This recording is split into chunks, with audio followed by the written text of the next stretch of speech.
Morning, everyone. Before we begin, I want to highlight that we have been, of course, monitoring closely the situation with wildfires and floods in Alberta, BC, and Quebec. Obviously, the federal government stands by to support, to help in any way possible, and we encourage everyone to listen to the best advice of local authorities and keep safe through this difficult time. Évidemment, je veux commencer en soulignant que nous sommes en contact direct avec nos partenaires dans les provinces, particulièrement au Québec, en Alberta et en Saskatchewan, et en Colombie-Britannique pour les feux de forêt et les inondations qu'on est en train de voir actuellement. Le gouvernement fédéral, évidemment, sera là pour aider de n'importe quelle façon nécessaire. Et on encourage les gens de rester en sécurité, d'écouter les conseils des autorités locales et de veiller les uns sur les autres. It is a real pleasure to be back in London in this historic moment of the coronation of King Charles III. We have announced today new coins, a new stamp, a new crown, a new flag, opportunities to update this important moment in Canadian history with our new monarch.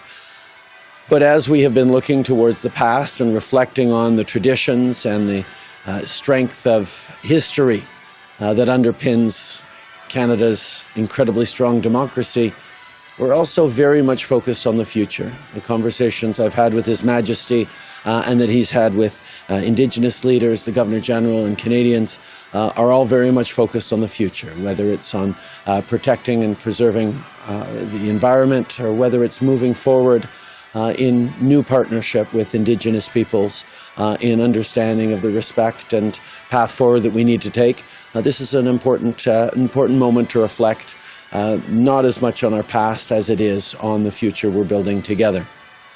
This was also an opportunity for me to meet with lots of Canadians who were here, from the young members of our delegation to extraordinary Canadians who've demonstrated their service and their commitments to our country in many different ways, as well as connect with friends and allies from around the world, particularly with excellent conversations with the Prime Ministers of the UK, Australia and New Zealand, as well as other partners from Africa, the Caribbean and elsewhere, where we share common values and common challenges and are committed to working together to build a better future for all who live, not just in the Commonwealth, but everywhere around the world.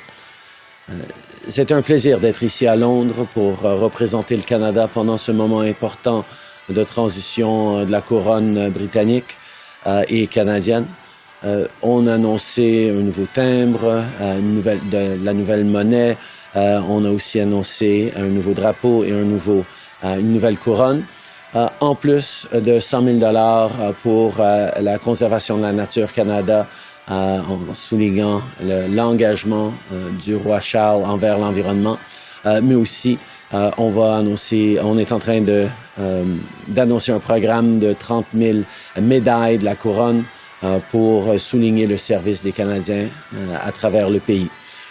Ça a été un moment, oui, de réfléchir à l'histoire de notre démocratie et les traditions qui nous ont animés, mais aussi beaucoup de regarder vers l'avenir, que ce soit au niveau de la protection de l'environnement et lutte contre les changements climatiques qui ont toujours été une priorité pour le roi Charles au cours des dernières décennies, ou encore de réfléchir sur les traditions et l'histoire coloniale que nous avons au Canada et le besoin de s'engager de façon positive et substantielle avec les peuples autochtones pour créer de meilleurs partenariats et un avenir basé sur le respect et dignité de tous.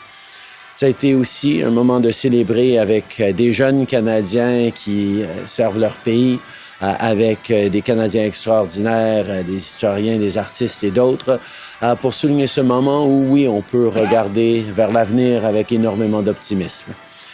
Ça aussi était un moment pour être avec d'autres chefs de pays à travers le monde, particulièrement nos collègues et alliés de l'Australie, de la Nouvelle-Zélande et du Royaume-Uni, avec de très bonnes conversations, mais aussi avec des rencontres avec des leaders africains, des leaders des Caraïbes, des gens avec qui nous partageons des valeurs et une approche pour un monde meilleur. C'est un moment important, mais nous restons tournés vers l'avenir.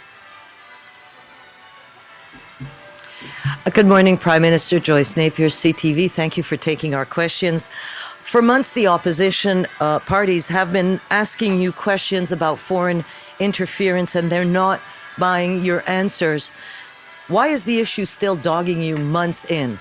Well, I think there is a recognition, as there's been a recognition by this government, that foreign interference is a serious thing that we have to be acting and engaging with on a constant manner. Since 2015, we've stepped up a number of processes, whether it's an oversight committee by parliamentarians, whether it's an election monitoring process by top public safety and security officials, as we went through the 2019-2021 elections to confirm that we're able to confirm that those elections' integrity held. But we also know that there is more to do, and that's why, because unfortunately it has become very much a partisan discussion, it was important that we brought in an independent expert in the former Governor General to surveil, to look at the entire landscape of everything we're doing on foreign interference and make concrete recommendations and an assessment of how we're doing and what we can do more. Unfortunately, the partisanship of this is clear for all, but Canadians need to know that we all take this seriously, and despite the work that the opposition parties are doing to ask these questions, we're going to continue to be giving them answers.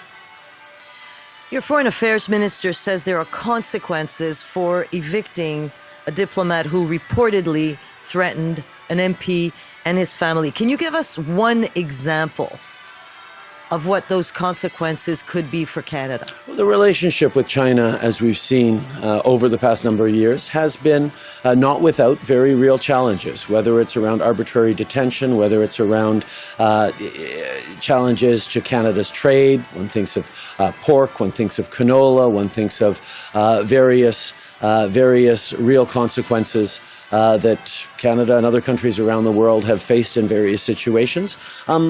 There are things to consider around this.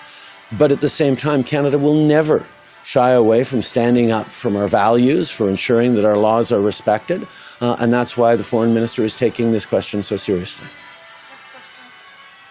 Bonjour, M. Trudeau, Madeleine Blais-Morin, Radio-Canada. À quel point le risque de représailles pèse dans votre décision au sujet du diplomate qui aurait menacé Michael Chung et sa famille? Et est-ce que ça veut dire que même si les deux Michael sont revenus au pays, cet épisode-là pèse encore dans nos décisions de relations étrangères avec la Chine? Bien, tout d'abord,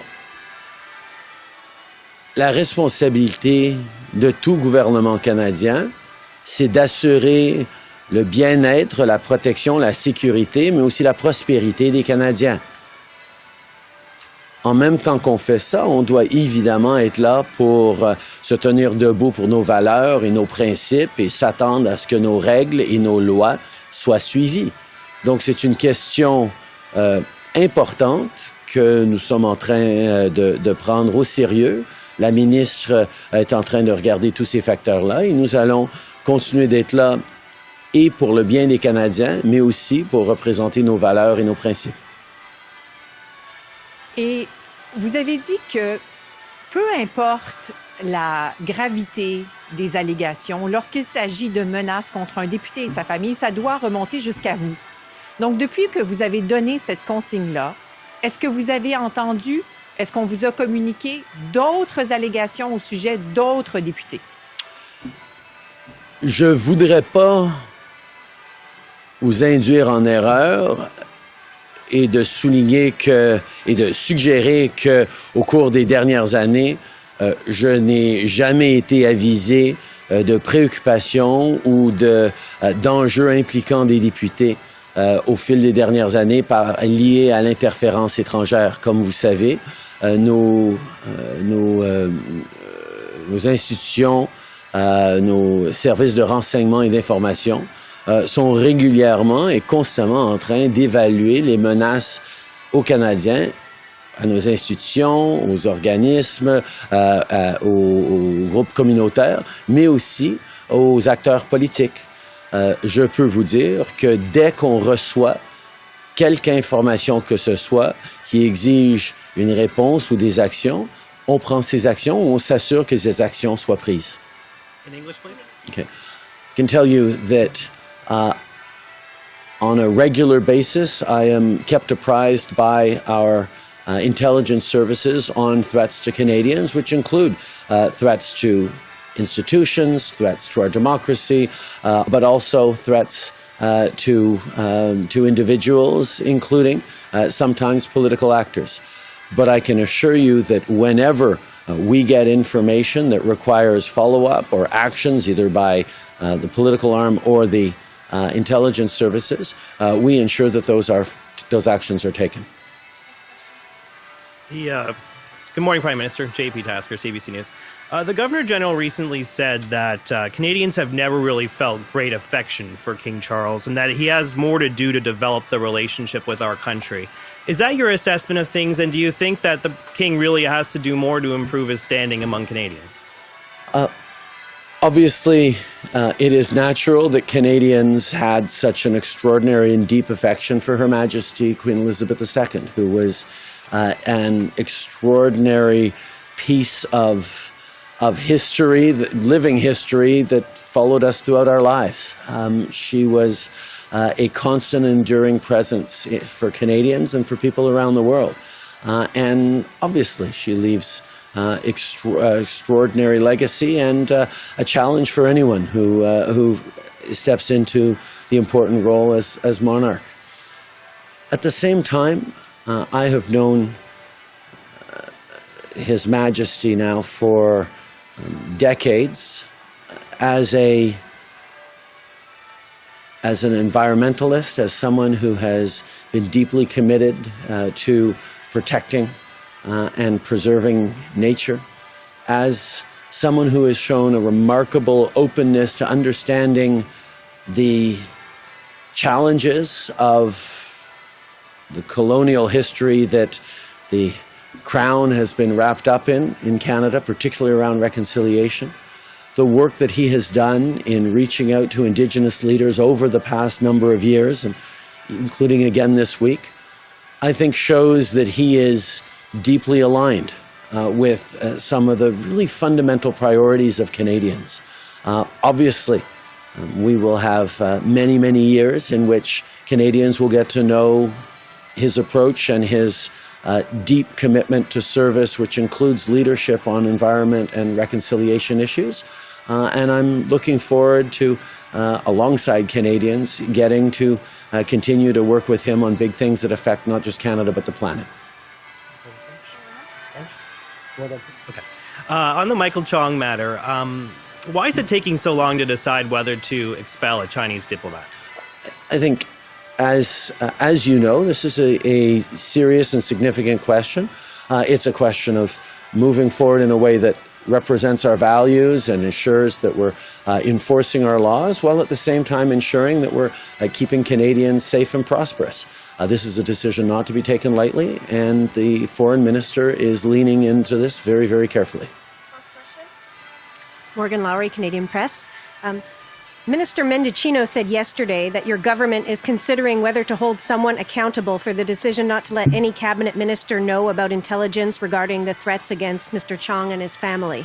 Have you spoken to former National Security Advisor Vince Rigby about why he didn't elevate this information? Our security and intelligence services regularly assess and evaluate extraordinary amounts of information that comes in about threats to Canadians, around challenges to our institutions, around cyber attacks, around a range of things that they need to make evaluations and assessments on. And they are professionals when it comes to determining whether an issue is a serious threat, whether it's a substantive and substantiated piece of information. And that is something they continue to do. The shift that I announced this week is that going forward, whenever there is a threat or a suggestion of a threat, however substantiated, however verifiable, it needs to be passed along to higher political levels than was the case before. Does that mean every potential threat will land on my desk? Not necessarily, but it will mean that ministers and top public servants need to be assessed on it, and anything that is deemed to be credible, we will take the necessary action on. It is a shift that I've announced as of last week. That wasn't the case before. There wasn't a directive around this before. So it's a question of recognizing that CSIS and our intelligence services are professionals in the way they assess and evaluate the substantiated nature or the serious nature of potential threats. But what we're saying is, even if it's minor, it should be elevated to the highest levels. That is the new change moving forward. And just to follow up, members of the Liberal Party passed a resolution this weekend to urge your government to set up a National Citizens' Assembly on electoral reform. Do you support revisiting the issue, and how has your thinking on this changed since you abandoned that promise in 2017? I continue to feel that it would be great to have a ranked ballot. It would be great for Canadians to be able to pick their first, their second, or their third choice on a given ballot. These are conversations I have continued to have with Liberals and with partners in the House. When we made the supply and confidence agreement with the NDP, I highlighted that I was more than willing to move forward on a ranked ballot if they wanted electoral change. The decision was made that we would stay focused on issues of affordability, issues of progressive politics, but I'm always open, if there is ever a consensus, to move forward on moving first past the post. The fact is, there is no consensus, and I was not, in 2015 to 2019, going to use my majority to change unilaterally the way we elect people in Canada. I continue to hope that we will one day reach consensus on that. But in the meanwhile, I'm going to stay focused on the things that matter the most to Canadians, which is affordability, which is creating great jobs for the middle class, working on delivering real results in healthcare and dental care, and the things that Canadians talk to me about every day. Évidemment, ça fait longtemps que je crois qu'on devrait améliorer notre système de scrutin pour pouvoir donner l'option aux citoyens d'exprimer leur premier choix, leur deuxième choix, leur troisième choix pendant une élection et dans leur vote. La réalité, c'est qu'il n'y a jamais eu un consensus autour de ça. J'aurais pu utiliser la majorité que j'avais en 2015 jusqu'à 2019 pour forcer un changement, mais quand on change notre façon de scrutin, je trouvais qu'on avait besoin d'avoir un certain consensus entre les différents partis et je n'allais pas le faire de façon unilatérale. Je l'ai souligné avec nos partenaires du NPD que j'étais ouvert à reprendre la question et d'amener un vote préférentiel, mais ils ont fait le choix, nous avons fait le choix tous ensemble de se concentrer sur des enjeux progressistes pour les Canadiens, que ce soit la lutte contre les changements climatiques, l'appui pour les travailleurs et de gouverner de façon progressive. Mais, comme j'ai dit, je serai toujours ouvert à améliorer le système du scrutin, mais je refuse que ce soit seulement un parti qui le fasse. On a besoin que différents partis soient d'accord pour faire un changement si significatif que ça. Thank you. This is what concludes today's Merci press beaucoup tout le monde. conference.